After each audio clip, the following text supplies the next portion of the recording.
The Christmas season is upon us again, so I thought to celebrate in garden girl style, I would make a Christmas wreath.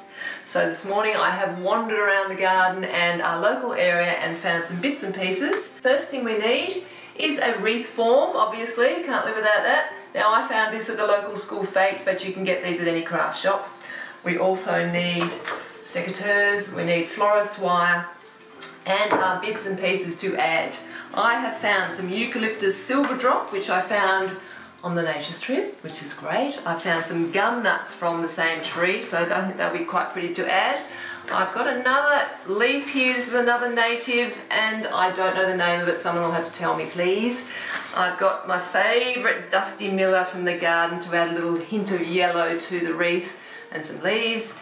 And I thought it might be nice to also add some of this lovely catmint, so let's get started. The first thing we need to do is to find a good sturdy branch on the wreath to tie the florist wire. Now we're not going to cut that until right at the end, that just stays on and wraps around the wreath as we add the bundles. So we do that first. Make sure that's really tight so it doesn't undo and the whole thing falls apart. And we'll neaten that up later. Then we grab our first bundle and just have a little play around as you go with this. A bit of yellow, nice little gum nut, and I think 2 bits of catmint on there would be quite nice. So that's my first little bundle. Now what we're going to do is find that bit of wire here. Now that needs to be really tightly secured, because as it's fresh, as these plants are fresh, they are going to shrink as they start to sort of lose their freshness. So that's when, oh, there's a little bug over there just wandering away.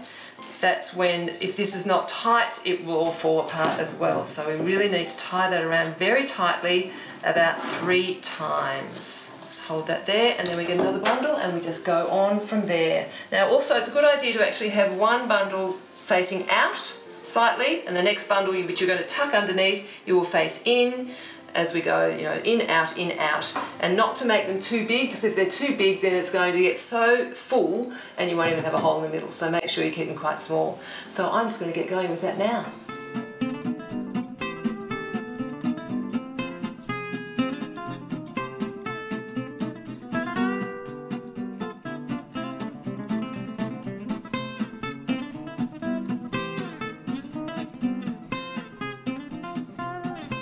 Okay, so we're almost there.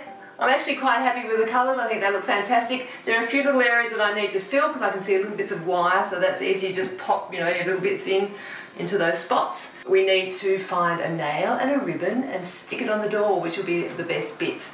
The important thing also with this, because it's fresh, as I said before, some of these bits and pieces are going to shrink and we'll probably lose the catmint and a few bits and pieces like that, but the eucalyptus is always very good with dry. It dries really well, so I think that'll even look pretty without these other extra bits and pieces as the next few weeks obviously go on. So let's see what it looks like on the door. So the very last thing we need to do before we do hang it up on the door is to make sure the wire is obviously chopped off at the end of the paddle and then tied very securely at the back onto another sturdy branch. So just wrap it around a branch, otherwise it'll all unravel. Wrap it around quite a few times and give it a knot. And there we go, it is done.